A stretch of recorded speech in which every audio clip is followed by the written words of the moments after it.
Nagaan waaqayyoo bakka isin jirtanitti isiniif haa baay'atu. Hordoftoota aastu akkam jirtu nagaa keessanii galanni waaqayyoof haa ta'u anis nagaa kooti. Isa nagaa keenya guutuu godhee gooftaa keenyaaf galanni guddaan haa ta'u. Egaa isin jalaa baay'ee fagaadheen ture har'a akka carraa ta'ee isin gidduutti dhufee jira. Kanaafuu baga nagaan leedan isiniin jedheen jira.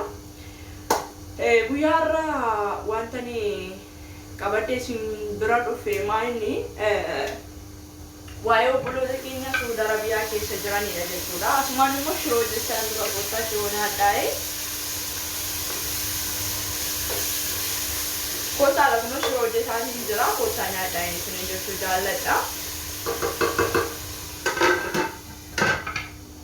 Waa'ee obboloota keenya Saudi Arabiyaa keessa jiranii namoonni baay'een keessan kiisii uffatanii Facebookii gubbaa irratti akkasumas immoo miidiyaa garaagaraa irratti facaatee jira jechuudha. Rakkinni isaanii namatti hin dhaga'amu osoo hin ta'in baay'ee namatti dhaga'ama, baay'ee nama gaddisiisa jechuudha. Garuu kiisii uffachuun furmaata ta'ee kan jiru yeroo tokko tokko dhugaadhaaf yoo ta'e gaaffii natti ta'a jechuudha. Maaliif yeroo darbii kiisii uffatanii namoonni baay'ee isaanii miidiyaa irratti faca'aa ture jechuudha. Obboloota koo kiisii uffachuun akka kiyyattan faayidaa guddaa qaba jedhee yaadu. Maaliif daqiiqaa 5 kiisii uffannee ofirraatii baasna jechuudha. Garuu isaaniif sagalee yoo haa ta'u malee fakkeenyaaf daqiiqaa 5 jechuudha. Daqiiqaa 5 kiisii uffachuun keenya faayidaa qaba jedhee yaadu jechuudha. Garuu wanti faayidaa qabu tokko waa'ee obboloota keenyaa rakkina gurguddaa keessa jiran kanaatiif namni kamiyyuu jechuudha. Namni amantii hin qabne hin jiru. Hundumti keenya yoo amantii qabna.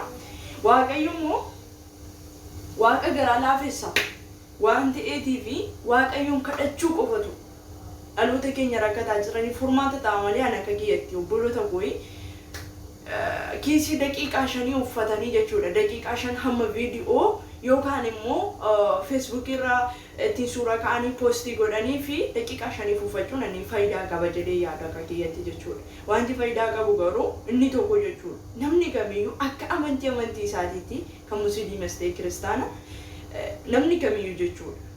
Obboloota kanaaf kadhachuutu isarra jira jechuudha. Furmaan obboloota kanaa yoo waaqayyo biraa ta'e malee nama kan bira yoo hin jiru jechuudha. Kanaatiif iyyuu rakkina obboloota keenyaa nama gammachiisa jechuu koo miti. Baay'ee dhugaadhaaf yoo ta'e hinuma kan mar'immaan nama awwaaludha jechuudha. Kanaatiif wanti nuti gochuu qabnu yoo jiraate waaqayyoon kadhachuudha.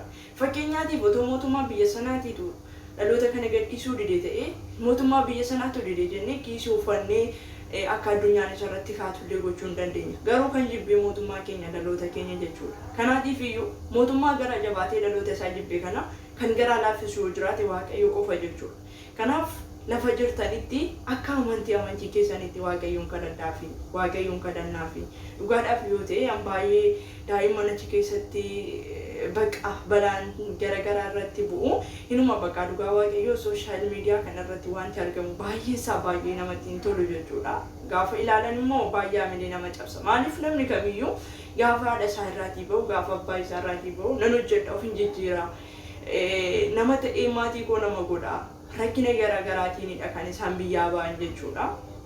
Yeroo haa ta'u kunis ta'e baqa wanti nuti gochuu qabnu obboloota koo kiisii uffannee miidiyaatti ba'uu qofa osoo hin ta'in amma nuuf danda'amaa ta'etti jechuudha. Kadhachuufitu nurra jira. Kadhachuufiin dirqama keenya jechuudha.